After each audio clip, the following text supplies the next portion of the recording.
Alors, bienvenue à tout le monde. Il y a vraiment plusieurs personnes. On se sent à la fois au sein d'une communauté mathématique. Je vois plusieurs noms de gens que je reconnais, des collègues. On en voit aussi beaucoup qui sont venus, du grand public, qui sont venus pour assister à la présentation. Alors, ce soir, on a une brochette exceptionnelle pour lancer le tout. On a Yvan Saint-Aubin qui a déjà entrepris de partager son écran.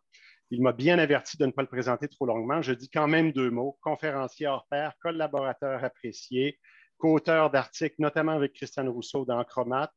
Yvan ne sait pas facilement dire non, il sait surtout dire oui.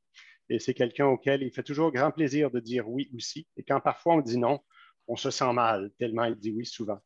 Alors, mon cher Yvan, c'est donc à ton tour pour débuter, pour lancer cette soirée de conférence. Évidemment, ce sera suivi de Christian Genet et Christiane Rousseau que je présenterai par la suite. Merci beaucoup, Frédéric. Je vous remercie tous de vous changer les idées de la pandémie en venant m'écouter. J'espère que vous allez passer un bon moment malgré que je parle de la pandémie. Inutile de vous décrire les graphiques qui apparaissent à droite. On aimerait être bientôt de retour au premier en haut, mais bon, il y a des signes de vaccination qui s'accélèrent, qui sont positifs. Tout d'abord, j'aimerais vous avertir que je ne travaille pas à la santé publique, je ne connais pas tous les secrets de l'équipe qui travaille là. Ce que je vais présenter est vraiment élémentaire, mais ce sont des choses qu'on enseigne à nos jeunes mathématiciens. Donc, allons-y pour un modèle extrêmement naïf. Donc, je vais changer, voilà, OK. Donc, c'est le modèle le plus simple et vous allez pouvoir déjà immédiatement dire, je n'aime pas toutes les hypothèses. Donc, la première hypothèse, c'est celle d'homogénéité des populations. Donc, je lis avec vous l'hypothèse. À chaque instant, toute personne infectée est en contact avec le même nombre de personnes susceptibles. Cette hypothèse-là semble raisonnable, mais à chaque instant est très important. Ça veut dire que si on met le jour 0 au 12 mars 2020, ben, le nombre de personnes, toute personne infectée est en contact avec le même nombre de personnes susceptibles, devrait demeurer vrai 365 jours plus tard aujourd'hui. Donc, c'est peut-être pas complètement vrai, mais même ce que ça veut dire, par exemple, dans le diagramme supérieur, où j'ai représenté les êtres humains par des petites billes, il y en a des bleus, puis il y en a des rouges. Alors, les quelques rouges vont représenter maintenant les infectés, alors que les boules bleues sont les susceptibles, donc les gens qui n'ont pas encore accroché le virus. Donc, le graphique du haut donne une notion assez bonne de ce qu'est l'homogénéité, dans le sens que autour de chacun des 5 points rouges, il y a à peu près le même nombre de bleus. L'hypothèse d'homogénéité serait un peu moins bon si je regardais ce qui se passe dans deux agglomérations séparées à une bonne distance, par exemple, disons Montréal et Saint-Hyacinthe, où entre les deux, il y a une région assez moins populeuse. Et donc, on pourrait imaginer que si cette personne-là était infectée, il n'y aurait pas grand monde autour de lui et donc l'hypothèse ne serait pas très bien respectée. Mais ceci étant dit, on va tout d'abord travailler avec cette hypothèse-là et en voir les conséquences. Une seconde hypothèse va être la susceptibilité à la contagion. Tout simplement affirmer que toute personne infectée a la même probabilité de contaminer une personne susceptible qu'elle rencontre. À nouveau, ceci devrait être vrai à tout moment du progrès de la pandémie. Donc, ça devrait être vrai il y a un an et la même probabilité devrait tenir aujourd'hui. Donc, je vous rappelle mon code de couleur. Je peins en bleu par les personnes susceptibles, celles qui sont saines et qui n'ont jamais été atteintes par le virus, et en rouge, les personnes infectées. Donc, voici un peu les symboles que je vais utiliser. Le N, c'est le jour depuis le début de l'étude. Donc, fixons le N égale à 0 au 12 mars 2020. Et donc, aujourd'hui, nous serions au N égale 365, exactement un an après. Donc, je vais utiliser les lettres IN, le nombre de personnes infectées au jour N, et SN, le nombre de personnes susceptibles, donc c'est tous les autres. Donc, je vais introduire le paramètre qui capture la probabilité dont il est question dans cette hypothèse-là. Et donc, je vais appeler le bêta, lettre grecque, le taux de transmission par personne infectée. Donc, c'est le nombre de personnes infectées par jour par une personne qui l'est déjà. Et pendant tout le temps de ma modélisation de la pandémie, je vais conserver le nombre, la population totale constante. Le IN plus SN devrait toujours être le même. En d'autres termes, quand des gens susceptibles deviennent infectés, tous ceux qui disparaissent du SN réapparaissent dans le IN le jour que se fait le passage. Donc, voici un peu ce que le modèle nous décrit. Donc, ceux qui aiment les formules, vous les avez à gauche, dans le sens qu'au jour N, si je veux savoir aujourd'hui, le jour N, ce que sera le jour suivant, le lendemain, ben, je sais que chacun des IN présents vont contaminer bêta de nouveaux cas, nouveaux infectés. Ce nombre-là n'a pas besoin d'être un entier. En fait, le graphique qui est ce que vous voyez est pour un bêta très petit, 4 centièmes, ce qui veut dire en fait que pour une personne infectée, pour en infecter une autre, ça va lui prendre 25 jours. Donc, c'est un taux de contagion très, très faible. Mais si vous voyez le graphique, lisons-le ensemble. Voici à peu près la durée d'un an.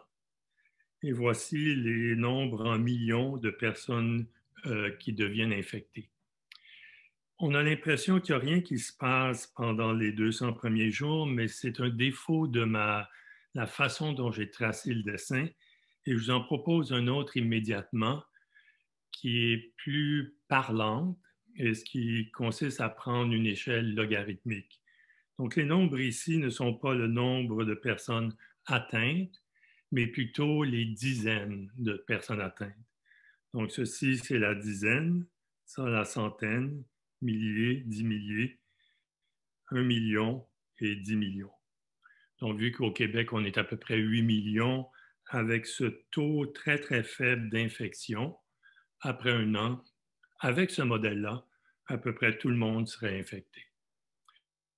Donc, voici ce que les choses disent pour ce modèle-là.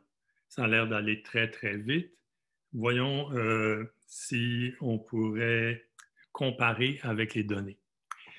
La comparaison est vraiment difficile, en fait. Pourquoi? Ben parce que le nombre d'infectés est inconnu. Le nombre de susceptibles au départ, quand il n'y a pratiquement personne d'infecté, c'est la population complète. Donc, ceci, on connaît. Et la seule chose qu'on connaît, c'est quand on écoute les nouvelles, les nouveaux cas déclarés. Donc, je vais faire une hypothèse qui vaut ce qu'elle vaut, que le nombre d'infectés est proportionnel au nombre de cas déclarés. Donc, j'essaie d'obtenir un peu de traction puis de voir si mon modèle est raisonnable. Donc, si c'est proportionnel, pour ceux qui connaissent les maths, ça a une influence remarquable. Ça veut dire que la même loi, la même progression que j'avais pour les cas infectés va se répercuter sur les cas déclarés et vice-versa. Donc, en fait, si je prends le logarithme de cette équation-là, j'obtiens celle-ci. Ceux qui ne connaissent pas comment lire les équations, ce n'est pas trop grave. Je vous montre immédiatement un dessin qui parle. Donc, même façon de représenter les informations. Je ne l'ai pas représenté sur tout un an. J'ai pris les données des mois de mars, avril et mai de l'année dernière. le tout début de l'épidémie. Vous allez être surpris peut-être de retrouver des centièmes. Ça, c'est 1 centième sur l'échelle logarithmique. 1 millième, 1 10 millième, 1 millionième. Ça semble ne pas avoir de bon sens. C'est que j'ai pris une information différente. J'ai divisé le nombre de cas déclarés par la population totale. Donc, pour le Canada, je divisé par environ 38 millions, puis pour les États-Unis, par les quelques 300 millions qui sont. Et ce qu'on voit, c'est que pendant le début de la pandémie, avant que nos agences de santé publique nous aient dit comment contrer la progression, l'approximation d'une droite, comme on avait vu à la diapo précédente, est assez bien respectée. Donc, ce modèle-là est encourageant, mais si on y pense, il n'est pas tellement raisonnable parce qu'il n'a jamais été question de vraiment parler de récupération de personnes qui pourraient, par exemple, guérir ou même décéder. Donc, en fait, c'est plutôt une modélisation, je ne sais pas, de zombies. On n'a jamais entendu parler d'un zombie qui revient en santé. Donc, les rouges auraient pu être les zombies, les susceptibles, les bleus auraient été les personnes qui n'attendaient que de devenir des zombies. Donc, je vais plutôt maintenant me tourner vers un modèle plus raisonnable. J'appelle le modèle CIR simplement parce que les lettres veulent dire susceptible, infecté, et R, c'est pour ceux qui ont soit récupéré ou qui, hélas, sont décédés de ce virus. C'est sûr que la première hypothèse n'est pas très, très bonne. Donc, voici un joli dessin où il y a plus de couleurs, ce qui est sympathique. Véritablement, ça ajoute un peu de couleur, puis le dessin est plus joli. Et je vais réserver maintenant cette couleur bleue aux gens qui ont eu l'infection, qui ont été infectés, mais qui ont récupéré, donc qui ne sont maintenant plus malades ou, hélas, qui ont décédé. La raison pour laquelle je vous montre ce dessin-là, c'est jeter un coup d'œil maintenant sur ces trois infectés et regarder qu'ils ont maintenant près d'eux deux personnes qui ont été retirées, les deux verts ici. Et donc, il y a moins de personnes autour d'eux qui sont susceptibles, parce qu'il y en a qui ne sont plus susceptibles, mais qui sont maintenant retirés des gens qui peuvent être infectés. Donc, vraiment, cette hypothèse-là doit être revue. Et la bonne façon de le voir, ou du moins le modèle C, emploie la loi de masse. Donc, je reviens au dessin original où j'avais 5 infectés parmi une mer de susceptibles. Et je vous fais remarquer que ça semble raisonnable de penser que si, par exemple, on multiplie par 4 le nombre d'infectés, le nombre de gens qui vont être infectés d'aujourd'hui à demain va être multiplié par 4 s'il y a plus d'infectés par un facteur 4. De la même façon, si je réduisais par un facteur 2 les susceptibles, je m'attends à ce qu'il y ait moitié moins d'infections parce qu'il y a moins de gens à infecter. De même façon, si je multipliais par 4 les nombres de gens susceptibles, je m'attends à nouveau à ce que le nombre d'infections au cours de la journée soit multiplié par 4.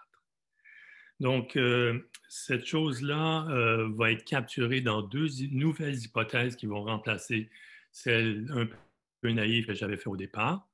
Donc, tout d'abord, la première phrase ne dépend pas d'être susceptible, infecté ou même avoir récupéré. Elle dit simplement que deux personnes quelconques ont une probabilité donnée de se rencontrer une journée donnée. Donc, si le nombre de la population totale est toujours la même, c'est une hypothèse raisonnable. Sinon, la seconde phrase dit que toute personne infectée a la même probabilité de contaminer une personne susceptible lorsqu'une rencontre a lieu. Donc, ceci nous donne une nouvelle formule. À nouveau, si vous n'êtes pas très habile à lire les formules, ne vous inquiétez pas. Mais le nombre de susceptibles aujourd'hui diminuera et sera inférieur demain par un nombre qui devrait être proportionnel aux infectés d'aujourd'hui et proportionnel au nombre de susceptibles aussi d'aujourd'hui. Le facteur de proportionnalité est peut-être pas connu, P, et ça sera un des nombres à déterminer quand on va comparer avec les données, par exemple, des cas déclarés. Donc, une dernière hypothèse, maintenant, ça va être qu'est-ce qui se passe si je suis infecté? Donc, il y aura un nouveau paramètre, Q, qui va être représenté la probabilité que je guérisse ou, hélas, que je décède si je suis infecté. Donc, chaque jour, une personne infectée arrête d'être contagieuse avec une probabilité Q. Donc, voici mes infectés en rouge, mes susceptibles en bleu, et je rappelle que le groupe de retirés est maintenant peint en vert. Donc, voici l'histoire inexorable de la pandémie. Tout le monde commence à être dans le groupe des susceptibles, sauf peut-être un infecté qui va commencer à en infecter beaucoup. Et donc, les susceptibles vont passer à la boîte des infectés et éventuellement seront retirés du groupe des infectés, soit à cause qu'ils auront récupéré ou hélas qu'ils auront décédé. Donc, en fait, le groupe des infectés, donc les infectés d'aujourd'hui, verront leur nombre augmenter par la loi de masse que j'ai décrite tantôt et diminuer par les gens qui, eux, guérissent ou hélas décèdent. Donc, le modèle CIR est représenté par ces trois formules-là. Donc, la dernière, c'est pour le groupe des récupérés. Et à nouveau, je ne m'attends pas à ce que la plupart d'entre vous lisiez ces formules-là. Les gens qui nous arrivent en première année à l'université ne sont pas si rapides pour lire ces formules-là. De plus, c'est très difficile de résoudre ou de trouver une bonne formule qui capture la solution de ces équations-là. Donc, ce qu'on fait, c'est qu'on va s'en remettre à l'ordinateur pour faire des simulations. Avant, je vais rappeler ces trois équations-là et vous dire que souvent, on utilise les proportions des populations, de la population totale qui est susceptible, infectée ou retirée, comme je l'ai fait quand j'ai présenté les données des susceptibles et des infections aux États-Unis et au Canada. Donc, en fait, les lettres minuscules que j'emploierai à l'avenir sont ceux des proportions des populations susceptibles, infectées ou retirées. Un transparent où il y a un petit peu de formules, pour ceux à nouveau qui ne les lisaient pas facilement, écoutez les mots, peut-être ils vous aideront. Ce qui est intéressant pour tout le monde, surtout pour le docteur Arruda, c'est de voir le nombre d'infectés diminuer. Donc, cette simple soustraction soustrait les infectés d'aujourd'hui de ceux de demain et on espère qu'effectivement, ce nombre-là va devenir négatif, indiquant qu'il y a moins d'infectés demain qu'il y en a eu aujourd'hui. L'équation qui est là est issue directement de l'équation surlignée en rose, puis elle contient trois nombres qui sont multipliés. Le taux de transmission, de contagion, le nombre d'infectés ou la proportion d'infectés, et ces deux nombres-là sont positifs. Et donc, la seule façon pour que ce nombre-là soit négatif, c'est que celui-là soit négatif. Donc, en fait, les infectés vont augmenter si cette parenthèse-là est positive, puis elle va diminuer si cette parenthèse-là est négative. Donc, le grand but de la santé publique, c'est de changer le comportement des gens pour que le taux de contagion ici change. Donc, c'est un nombre important, puis habituellement, ce rapport-là est baptisé, ou plutôt l'inverse multiplicatif, est baptisé le fameux R0, Et je pense qu'il était impossible d'avoir écouté les nouvelles dans l'année dernière sans avoir entendu parler de ce nombre-là. Strictement, c'est le nombre moyen de personnes infectées par personne infectée au début de l'épidémie. Donc, c'est un nombre que potentiellement on pourrait mesurer. L'autre nombre que j'ai introduit, c'est le Q, qui a aussi une interprétation très, très précise. En fait, avec les équations qui sont surlignées, on peut montrer que c'est 1 sur le nombre de jours de contagion moyen. Donc, évidemment, c'est rare qu'une personne va accrocher le virus aujourd'hui et être guérie demain. Donc, on le remplace par une probabilité. Donc, en d'autres mots, seul modèle dépend de ces deux paramètres, le nombre moyen de jours de contagion, qui est 1 sur Q, et ce fameux R0. Je vous ai dit que c'était difficile de résoudre ces équations-là, donc on s'en remet souvent à des explorations numériques. En voici deux. Une pour la grippe saisonnière, dont on a entendu très peu parler aujourd'hui, cette saison. Donc, finalement, toutes les mesures de distanciation, de couvre-feu, puis toutes les méthodes de port de masque, finalement, au moins, aura eu un bon effet sur la grippe. Voici les nombres acceptés assez largement par les disciplines médicales. Et j'ai mis environ que quand on a la grippe, on est contagieux environ 16 jours. C'est pas tellement exact. Mais ce qu'on voit, c'est que au cours d'une période d'une année, environ 300 jours, il y a quelques mois, peut-être 2, 3 mois, où l'épidémie sévit, où le nombre d'infectés croît, puis décroît.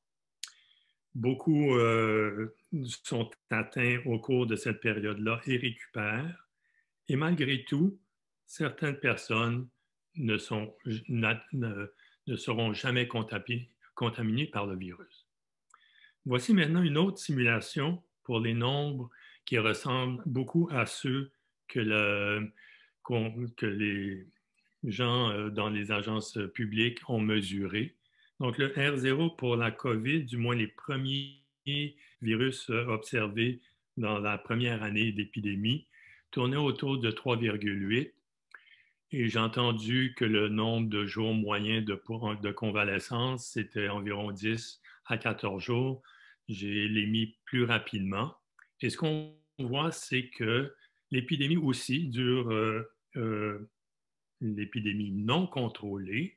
Donc, si la santé publique nous avait fait dire de continuer à vivre comme on voulait, aurait eu des proportions de dispersion très, très rapide en 100 jours avec ces nombres-là et ce modèle-là.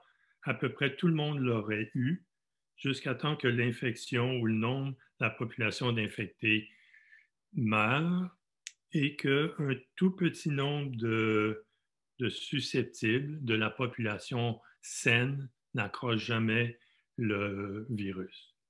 Donc, on voit sur ces deux dessins-là que pour ces données R0 et ce Q-là, que pas toute la population va être atteinte par le virus. Par exemple, ici, on atteint un plateau où les susceptibles ne diminuent plus. Et la même chose ici, même si le plateau est très, très bas, une partie de la population qui jamais n'accroche le virus. Donc, ces deux plateaux, cette période où euh, la contagion arrête, c'est donc quand les infectés diminuent à un point où ils sont presque zéro, que l'immunité de groupe est atteinte. Encore un mot qu'on a souvent entendu durant la dernière année. Donc, j'espère que vous pouvez lire par curiosité. Moi-même, je voulais connaître les valeurs usuelles du R0. Donc, c'est tiré de The Scientist Staff, une publication en ligne qui date de juillet dernier. Donc, à ce moment-là, la COVID-19 avait une fenêtre assez large pour son évaluation de R0. Mais j'ai appris que la rougeole avait un R0 entre 12 et 18, donc c'est vraiment une maladie extrêmement dangereuse. Et donc, ça nous met en proportion. Je ne sais pas si on peut lire le texte ici, qui est en anglais, mais on parle de faire une distinction très, très claire entre le R0, qui est le nombre de cas de contagion quand elle n'est pas du tout contrôlée, comparé à un RE, qu'ils appellent le R effectif, qui est celui quand la santé publique nous donne des directives pour ralentir la contagion.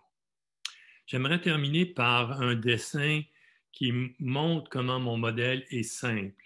Donc, évidemment, les scientifiques des sciences exactes se sont mis à étudier beaucoup les modèles pour conseiller les agences de santé publique. Et voici un des modèles qui était proposé en juillet 2020. Donc, c'est un modèle que je ne lirai pas. Je vais simplement le colorer avec les couleurs que j'avais utilisées pour montrer le progrès inexorable de l'épidémie. Donc, les susceptibles de mon modèle se retrouvent en haut. Dans le nouveau modèle, 6 boîtes sont rassemblées pour décrire les infectés et mes 2 boîtes de récupérés et décédés apparaissent en bas. Mais il y a beaucoup d'autres boîtes et on voit que les gens se sont attelés à avoir des modèles beaucoup plus fins. Peut-être vous allez évidemment me demander, oui, mais maintenant il y a les vaccins. Qu'est-ce qui se passe? Bien, voici une situation où le chemin des susceptibles n'est pas toujours allant vers les infectés, mais il y a un second chemin vers les vaccinés. Et donc, j'ai joué dans mon petit modèle CIR pour ajouter une plage. Donc, la plage est celle d'un groupe que j'ai appelé les VN, les vaccinés. Et j'ai décidé de vacciner ma population très rapidement en 120 jours. Et on voit que maintenant, c'était avec le même R0 que la modélisation avec la pandémie, donc un R0 de 3,8.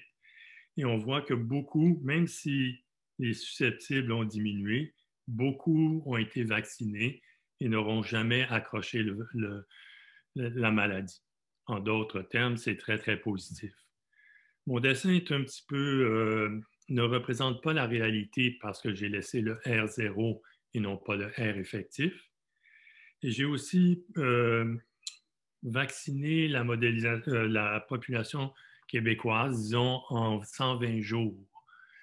Nous sommes 8 millions, puis cette campagne de vaccination a vacciné à peu près la moitié de la population avant que l'immunité soit atteinte. Donc, 8 millions, seulement la moitié qu'il faut vacciner, c'est 4 millions.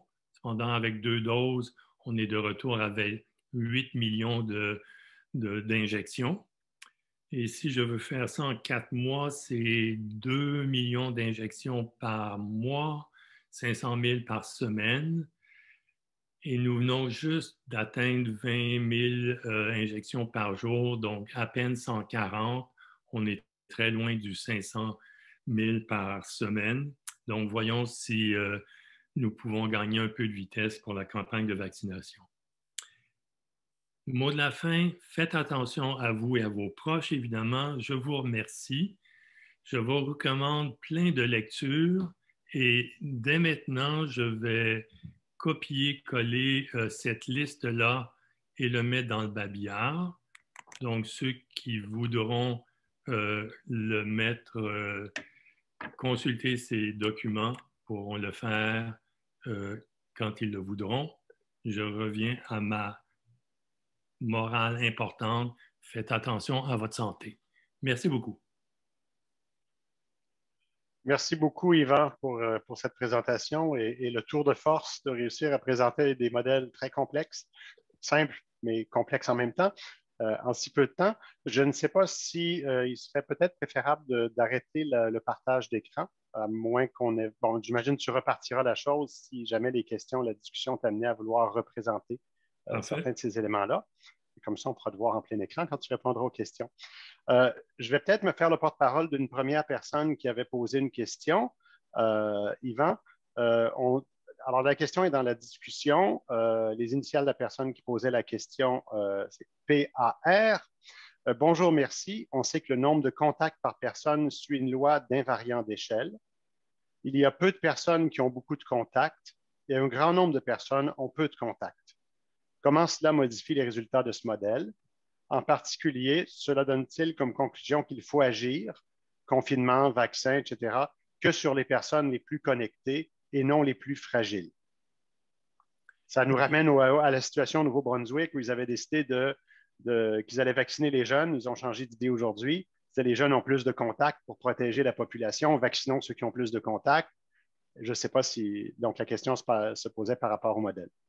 donc, je ne sais pas si je vais exactement répondre à la question, mais je vais prendre le relais que Frédéric me tend. Donc, effectivement, il y a des populations beaucoup plus sédentaires, imaginons les gens plus âgés, et des gens qui, justement, ont beaucoup de contacts. Donc, on pourrait imaginer un modèle CIR où on distingue les populations de chaque classe susceptibles d'infecter, récupérer, pour les diviser en tranches d'âge en plus. Et donc, on pourrait à ce moment-là avoir des R0 qui varient selon le comportement. Donc, évidemment, les gens qui vivent dans une garderie, les jeunes enfants, ou à l'école au primaire, donc, eux sont en contact avec un grand nombre de personnes. On pourrait imaginer à ce moment-là que le, le R0 soit... Le R0 est en fait une moyenne. Okay? Donc, c'est quelque chose qui est une moyenne sur tous les comportements, sur tous les gens qui sont en contact avec beaucoup de personnes et qui ne sont pas en contact avec beaucoup de personnes. Rappelez-vous mon graphique où j'avais divisé les boules de billard, mes deux plages en Montréal et Saint-Hyacinthe. Les gens qui sont entre les deux ont pratiquement pas de contact. Donc, effectivement, dans ce cas-là, le modèle CIR est une approximation assez grossière et je suis sûr que les gens de la santé publique ont des modèles beaucoup plus fins pour distinguer justement non seulement les régions rurales des régions très urbaines, très denses, mais aussi la division en plages d'âge semble aussi quelque chose de naturel à poursuivre. Merci, Yvan. Est-ce qu'il y aurait d'autres questions? Vous pouvez, comme je l'ai dit, demander la parole ou y aller dans la discussion. On va pouvoir poursuivre s'il y a des questions pendant un petit moment encore, mais on va s'assurer de prendre une pause avant la présentation de 19h45. Ce que je vois surtout, c'est des merci super clairs. Merci, Yvan. Quel pédagogue dans la discussion. Si ça va comme ça, on n'a pas besoin de pousser la discussion. La présentation était très claire. J'espère que je ne manque pas de gens qui voulaient poser des questions. Mais si ça va comme ça, il y a une question ici. On pose la question de la fidélité du modèle selon les différents modes de vie. Donc, est-ce que cette modélisation reflète les vraies statistiques de la pandémie dans tous les pays, malgré les différences de mode de vie?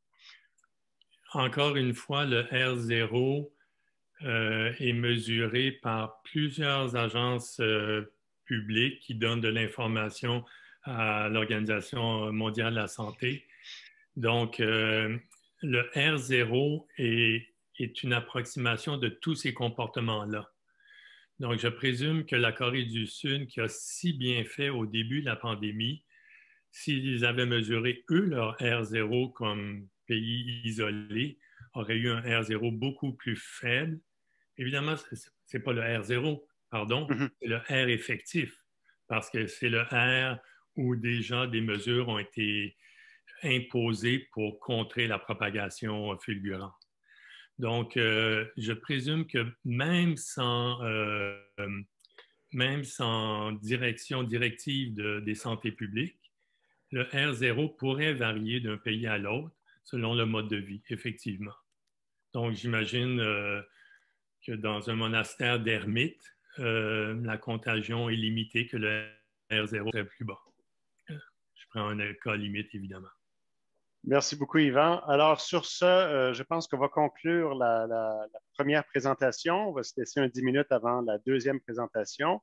Donc, peut-être que pour les autres questions, ceux qui veulent poursuivre, je ne sais pas, Yvan, est-ce que tu vois la discussion? Je pense qu'il y avait une dernière question, mais je pense qu'elle est un peu technique. On pourra peut-être répondre après. Donc, merci beaucoup, Yvan.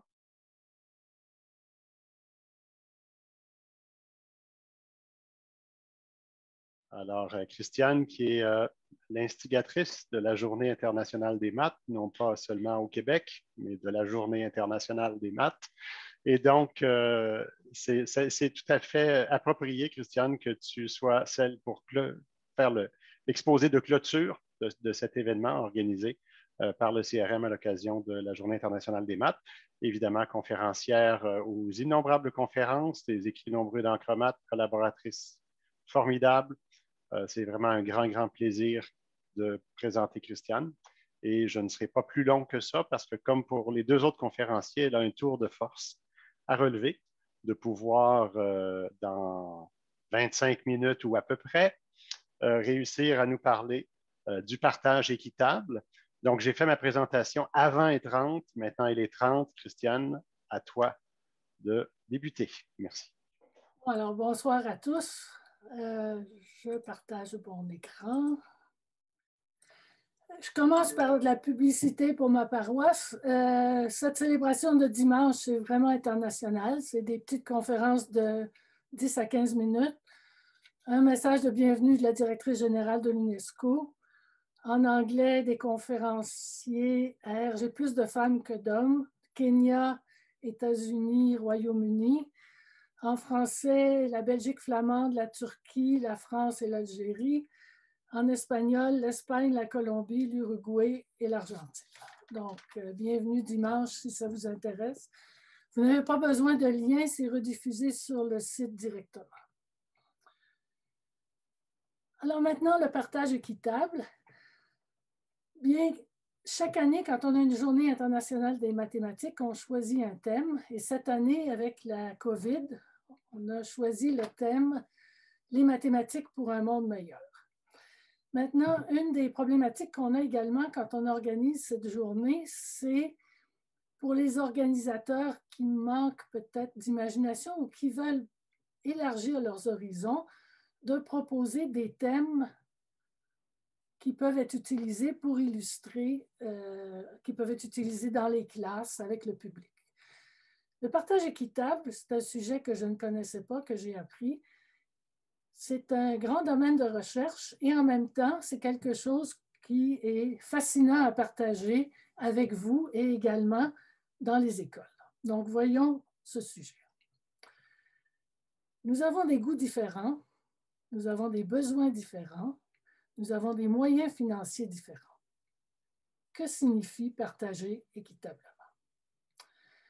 Alors, la théorie du partage équitable, eh bien, c'est un domaine de recherche qui est conjoint aux mathématiques, même si peu de mathématiciens la connaissent, à l'économie, alors là, c'est assez répandu via la théorie des jeux, et ça demande des algorithmes importants, donc en informatique théorique. C'est un partage équitable, c'est un partage qui se fait à l'amiable entre les joueurs qui jouent un rôle et qui font intervenir leur goût dans le partage. Ce n'est pas un arbitre qui partage. Les questions étudiées. Comment diviser équitablement les biens d'un héritage si tous les héritiers n'ont pas les mêmes préférences? Comment répartir équitablement les actifs d'une compagnie en faillite ou ceux d'un couple après un divorce? Comment se partager d'autres types de corvées quand les corvéables n'ont pas les mêmes aversions? Comment décider de l'impôt sur le revenu ou d'autres avantages sociaux? Comment harmonieusement régler des litiges et résoudre des conflits? Alors nous, on va regarder des questions plus terre-à-terre, se partager des gâteaux entre 2 personnes ou entre N personnes, se partager des corvées, se partager sans jalousie un gâteau. Et puis, on peut supposer qu'il y ait plusieurs étudiants, par exemple, qui veulent louer un appartement ensemble. Ils veulent se partager les 3 chambres. Et comment est-ce qu'on peut faire un partage pour que chacun soit content de sa chambre sans tordage de bras? Alors, comme je l'ai dit, que signifie équitable? Donc, on fait l'hypothèse que les partenaires ont des goûts différents. Et puis, dans notre premier exemple, je n'ai pas pu vous voir sur place et vous partager un gâteau, donc je vous en ai dessiné un. Donc, Mariam et Kocher veulent se partager un gâteau. La stratégie de Mariam, je coupe, tu choisis. Donc, Mariam fait un trait de couteau. Les 2 morceaux, pour elle, ont une égale valeur. Bon, elle n'a pas un gros appétit, elle aime bien les fraises, mais si elle héritait du gros morceau, elle serait contente. Et à ce moment-là, elle dit à Kocher, tu choisis. Il choisit la part qu'il préfère. Ni Mariam, ni Kocher n'ont envie la part de l'autre. Donc, on a un partage sans jalousie. Mais est-ce qu'il est équitable? Essayez de penser aux 2 rôles. Qui est-ce qui a le beau rôle là-dedans? C'est Kocher. Mariam hérite d'un morceau qui a valeur 1/2 pour elle. Mais peut-être que Kocher, quand il prend ce morceau-là, pour lui, ça a une valeur plus grande que 1/2. Donc, celui ou celle qui choisit est avantagé, et Mariam aurait eu avantage à dire « tu coupes, je choisis ». Est-ce qu'on peut faire mieux? Oui. Si Mariam et Kocher ont des goûts différents, il existe une stratégie dans laquelle ils reçoivent des morceaux. Alors, Mariam reçoit un morceau, elle lui accorde une valeur. Kocher reçoit son morceau et lui accorde une valeur. La valeur que chacun accorde à son morceau, ces 2 valeurs sont égales et ces 2 valeurs sont plus que 1/2. Comme les valeurs sont égales, on a un partage équitable. Voyons comment faire ça. On va adapter la stratégie précédente. Supposons que Kocher préfère ce morceau de droite. Il dit pour lui, ça vaut 3/4. Mariam préfère le morceau de... Mariam, le morceau de gauche, pour elle, vaut 1/2. Elle va bouger très lentement son couteau vers la droite. Quand elle bouge son couteau vers la droite, son morceau qui valait 1/2, la valeur va augmenter. Le morceau de Kocher diminue, il valait 3/4 au début, la valeur va diminuer. La valeur augmente, la valeur diminue, on part de 1/2, on monte, on part de 3/4, on diminue. À un moment donné, les 2 valeurs vont se rejoindre. Elles vont se rejoindre en un nombre A, pas nécessairement la moitié, parce que ça dépend. Il peut y avoir des bouts du gâteau qui ont beaucoup de valeur et d'autres qui en ont moins. Mais un nombre qui est plus grand que 1/2. Donc, on a fait un partage équitable entre 2 personnes. Effectivement, à ce moment-là, Mariam tranche le gâteau, elle prend le morceau de gauche et Kocher prend le morceau de droite. Peut-on généraliser à N convives? Et oui, on peut le faire.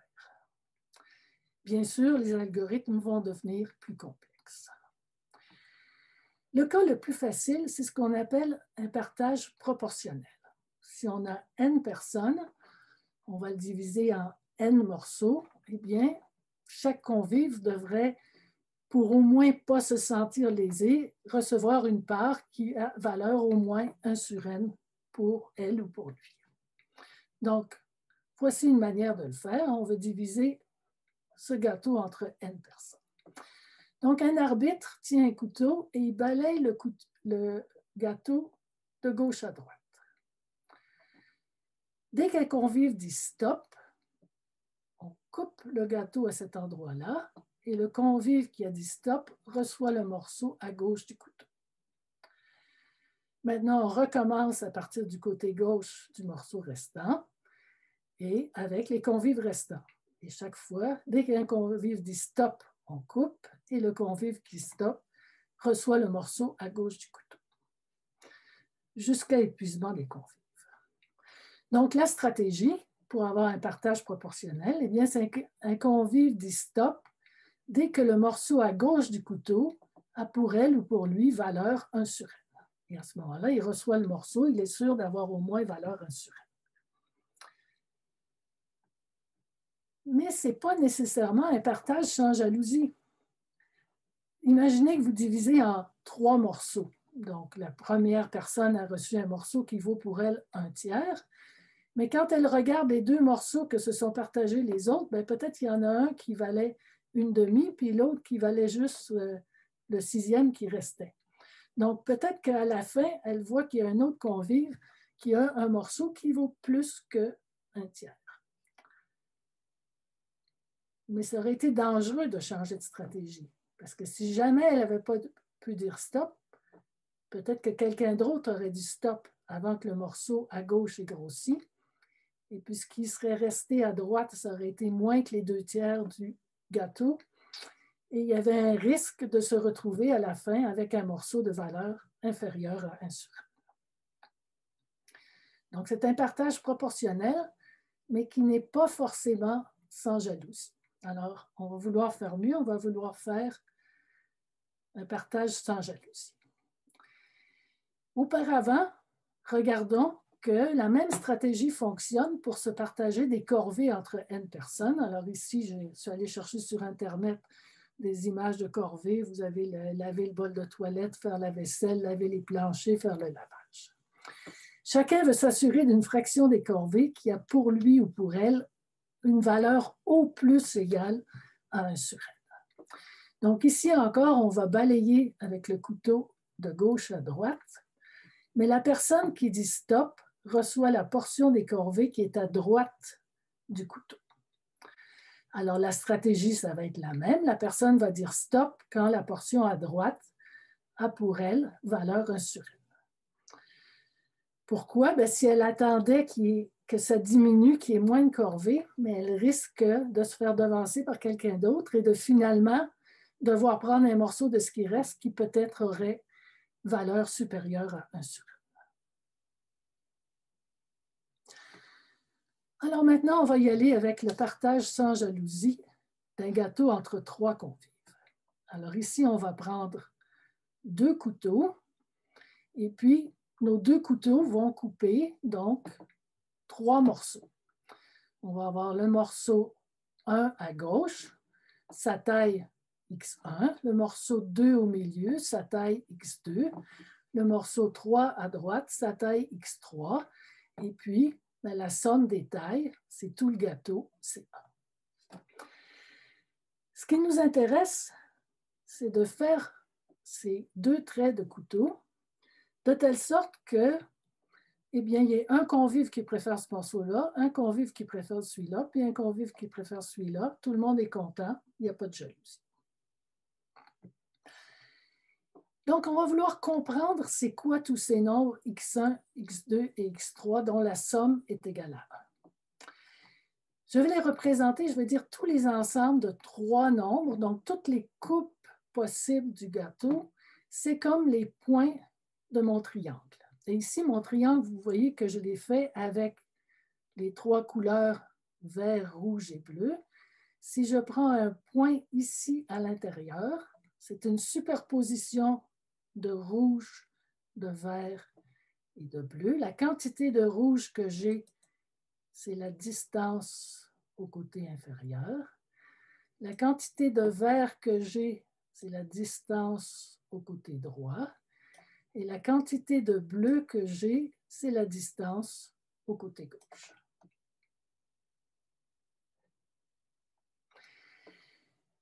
Quand je prends un point du triangle, donc ça correspond à un découpage du gâteau en 3 morceaux.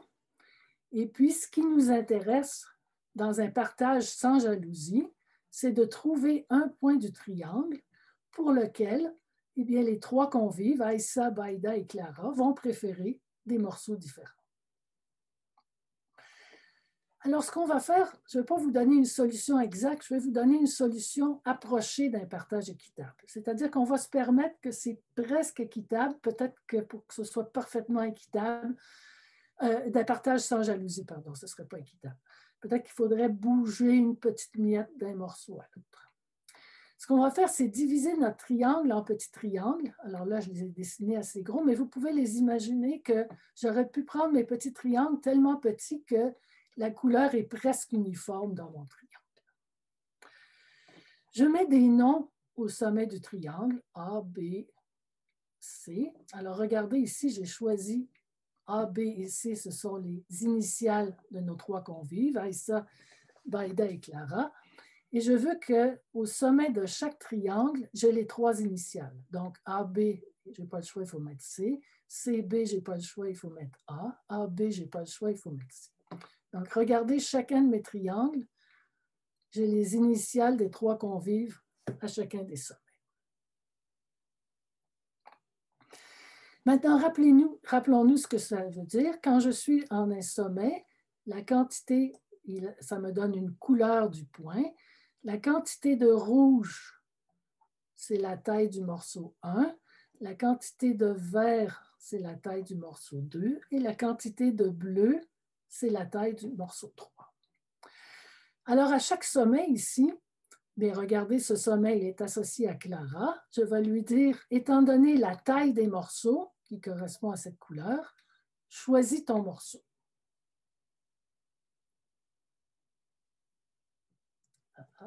J'ai un petit problème, mes diapos ne veulent pas bouger. OK. Chacun va choisir son morceau. Comment est-ce qu'on va choisir sur le bord? Bien, sur le bord, regardez, le bord en bas, je n'ai pas de rouge. Donc, ça veut dire que le morceau à gauche, il est d'épaisseur nulle. C'est un morceau vide, il n'y a rien à manger. Donc, personne ne va choisir le morceau de 1 à gauche. Donc, en bas, tout le monde choisit le morceau 2 ou le morceau 3. Ici, je n'ai pas, si je suis ici, donc c'est le morceau 2 qui est vide, les deux couteaux sont l'un sur l'autre, je n'ai pas de morceau du milieu, donc tout le monde va choisir le morceau de gauche ou le morceau de droite. Et ici, c'est le morceau de droite qui est vide, donc tout le monde va choisir le morceau de gauche ou le morceau du milieu. Maintenant, en haut ici, j'ai les morceaux du milieu et le morceau de droite qui sont vides. Donc, le premier morceau, c'est tout le gâteau. Alors, tout le monde choisit le morceau 1. Ici, le morceau du milieu, c'est tout le gâteau. Tout le monde choisit le morceau 2. Ici, le morceau de droite, c'est tout le gâteau. Tout le monde choisit le morceau de droite. Donc, voici un exemple de choix. 2, 1. Ici, j'ai des 1 et des 2. Ici, j'ai des 2 et des 3. Ici, j'ai des 1 et des 3. Et à l'intérieur, eh bien, j'ai choisi au hasard. J'affirme qu'il existe toujours un petit triangle dont les sommets sont 1, 2 et 3. Ici, en fait, on en a 3. On a celui-ci, on aurait celui-ci, et puis on en a un ici. Ce petit triangle, ça veut dire quoi? Rappelez-vous, les 3 sommets sont associés aux 3 convives, et ça veut dire que les 3 convives ont choisi 3 morceaux différents du gâteau. Comme le triangle est très petit, il est presque de la même couleur, donc ça représente à peu près des morceaux, que je sois ici, ici ou ici, c'est des morceaux à peu près de la même taille. Donc, je pourrais dire que le partage du gâteau, la taille des 3 morceaux, bien, je vais prendre le point milieu du triangle. Alors, regardez, si je reviens à mon petit triangle, l'initiale ici, c'était C, celle de Clara, 2, donc Clara va hériter du morceau 2. L'initiale ici, c'est A, 3, donc Aïssa va recevoir le morceau 3. Et puis l'initiale en haut, c'est B, 1. Badia va recevoir le morceau 1. Je vous ai affirmé que le petit triangle, il existe toujours et on peut se demander pourquoi. Donc, c'est un résultat connu en mathématiques qui date du milieu du 20e siècle et même peut-être de la première moitié, c'est le lemme de Sperner. Regardons pourquoi c'est vrai. Donc là-dedans, j'ai des côtés noirs et puis il y en a certains qui me joignent un sommet que j'appelle 2, un sommet 2 et un sommet 1. Je vais les appeler des portes, tous côtés qui d'extrémité 1 et 2. Donc, voici mes portes, ici, ici, ici, ici, ici, ici, ici, ici et ici. Maintenant, regardons un triangle dont les sommets sont 1, 2, 3. Eh bien, ce triangle-là, il a exactement une porte. En voici un autre. Il a exactement une porte. En voici un autre. Il a exactement une porte. Maintenant, je regarde n'importe quel autre triangle. Ici, je n'ai aucune porte. Ici, si j'ai 1, 2 et 2, je vais avoir 2 portes. 1, 2 et 2, 2 portes. Si j'ai 2, 1 et 1, j'ai 2 portes. Donc, les triangles qui m'intéressent, les triangles numérotés 1, 2 et 3, ils ont une porte. Et les triangles qui ne m'intéressent pas ont 0 ou 2 portes, donc un nombre pair de portes. Ce que je vais faire, c'est la somme des nombres de portes de tous les triangles. Quand je fais la somme de nombres pairs, 4 plus 6, ça me donne 10, c'est un nombre pair. Donc, chaque fois que je fais les sommes de nombres pairs, j'ai un nombre pair. Si je trouve que la somme des nombres de portes est impaire, je suis sûr qu'il y a au moins un nombre de portes qui est impair. Donc, c'est ça qu'on va vouloir montrer, que la somme des nombres de portes de chaque triangle est impaire. Maintenant, les portes intérieures, regardez cette porte-là. Je vais la compter une fois pour le triangle blanc et puis une deuxième fois ici. Donc, toutes les portes intérieures, je les compte 2 fois. Ça me fait un nombre pair. Et maintenant, il faut que je compte les portes extérieures. Je n'en ai pas ici. Je n'en ai pas ici. Ici, je pars de 2 et je m'en vais à 1. Donc, quelque part, je vais passer de 2 à 1, ça va me faire une première porte. Et ensuite, si je veux aller de 1 à 1, bien, si jamais je passe une porte, je vais remonter à 2, il va falloir que je revienne à 1. Donc, j'ai une porte plus un nombre pair de portes. Donc, j'ai un nombre impair de portes extérieures.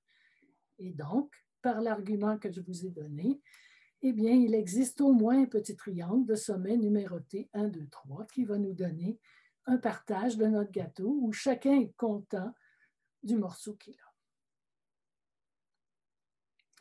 Alors ça se généralise pour n convives. On peut avoir, au lieu d'un triangle, on aurait un tétraèdre si j'ai 4 convives, et puis on passe en dimension n ensuite. On va passer au partage des chambres d'un appartement. Donc, les colocataires ont des goûts différents. Certains préfèrent une chambre plus grande, d'autres ont un budget plus serré, certains veulent plus de lumière, moins de bruit. Ce qu'on cherche, c'est un partage des coûts du loyer, de telle sorte que chaque chambre trouve preneur sans tordage de bras. Et ça nous prend des hypothèses pour que ça fonctionne. Donc, on fait l'hypothèse que chaque chambre trouve preneur si son loyer est suffisamment bas. Donc, même si vous avez une chambre qui est moche, peut-être que si elle est gratuite, il y a quelqu'un qui va vouloir la prendre. C'est sûr que ça ne fonctionnerait pas, cet algorithme, s'il y a une chambre qui a tellement de moisissures que même gratuite, personne ne l'a vu. Mais si on a cette hypothèse-là, eh bien, un tel partage des coûts existe. C'est un théorème du mathématicien Francis Su. On va regarder le cas avec 3 chambres. Alors, on va vouloir partager le loyer entre les 3 chambres. On va appeler X1 la fraction du loyer pour la chambre I. Donc, XI. Donc, X1, c'est la fraction du loyer pour la chambre 1, par exemple 25 %. X2, la fraction du loyer pour la chambre 2, mettons 55 %. X3, la fraction du loyer pour la chambre 1, 20 %. La somme des loyers doit donner le loyer au complet. Et puis, ce qui nous intéresse, c'est de trouver une fraction du loyer associée à chaque chambre, de telle sorte que chaque chambre trouve preneur. Eh bien, regardez, X1 plus X2 égale à 1. Les Xi sont entre 0 et 1. Eh bien, on a retrouvé notre triangle. Même argument, enfin, même genre d'argument que tout à l'heure. Donc, maintenant, Alain, Boris et Casimir doivent se partager les 3 chambres. On va chercher une solution approchée. On va diviser notre triangle en petits triangles, et puis assez petits pour que les différences de loyer qui correspondent aux 3 sommets, eh bien, soient presque négligeables. Bon, j'ai écrit moins d'$1, mais ça pourrait être moins d'1 sou, que ça disparaisse dans les... Alors, rappelez-vous, le coût du loyer de la première chambre, c'est la distance d'un point. Si je suis ici, c'est la distance du point au côté en bas. Le coût du loyer de la deuxième chambre, c'est la distance du point au côté droit. Et le coût du loyer de la troisième chambre, c'est la distance du point au côté gauche. On va reprendre l'argument qu'on a fait. On va associer à chaque sommet l'initiale d'une des 3 colocataires, de telle sorte que chaque petit triangle ait ses sommets ABC.